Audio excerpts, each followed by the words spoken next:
السلام عليكم. مع حضراتكم مهندس علام احمد، دعم فني شركه شورى للكيماويات. احنا بنمر على بعض حقول الفول داخل محافظه كفر الشيخ.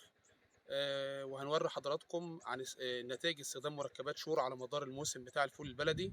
طبعا احنا السنه دي المحاصيل بصفه عامه تعرضت لموجات من السقي العالي مع البروده مع الرياح مع الامطار الشديده، او بمعنى اصح اختلاف في الظروف المناخيه. ففي ناس كتير اشتكت من عدم تحميل الفول، وقالت ان الفول البلدي ما حملش طرح او ما شالش ازهار او نفل كله الزهر على الارض. وفي ناس اشتكت من الامراض الفطريه، ان في حقول فول بالفعل تبقعات الاوراق او الامراض الفطريه نهت عليها بالكامل، بالاضافه كمان ان هي موتت الطرح والازهار والقرون الصغيره.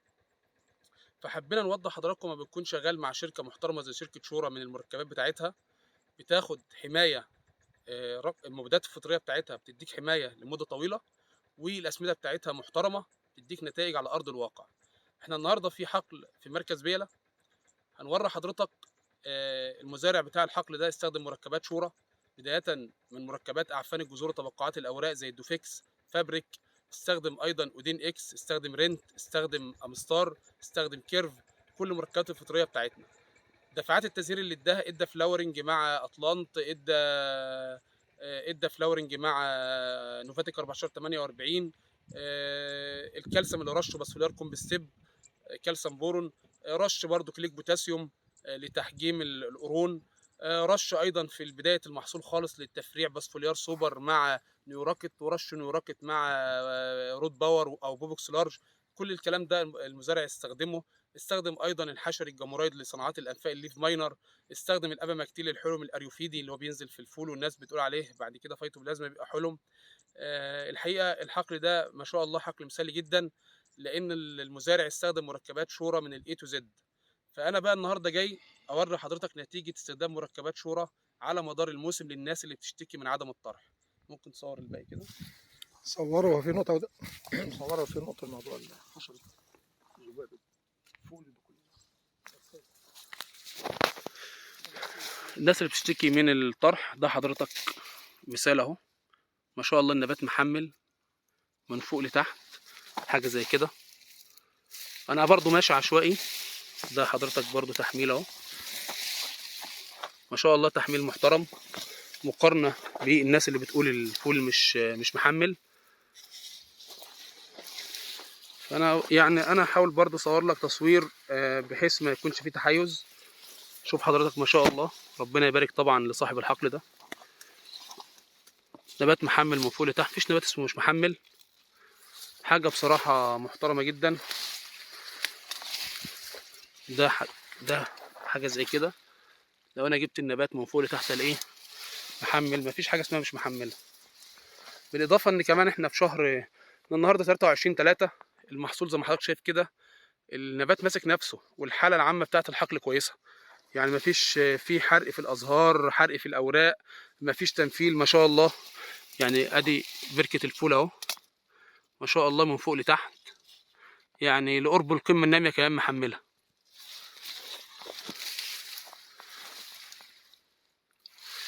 برضو الناس اللي بتشتكي يقول لك الفول لحد 50 سم او 30 سم من تحت مش محملش، ده ما شاء الله ده ما شاء الله من تحت لفوق اهو.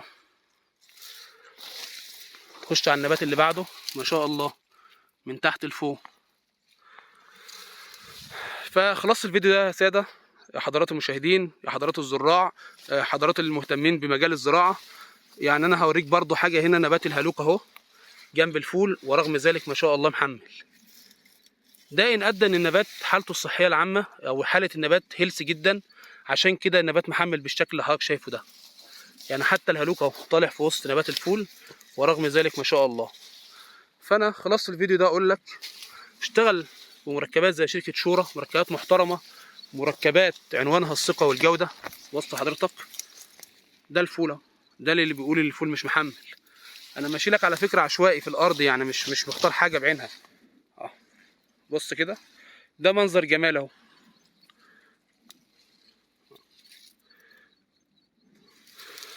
فالاختصار في الفيديو ده او الخلاصه انك تشتغل بمركبات ذات مصدر موثوق زي شركه شورى للكيماويات.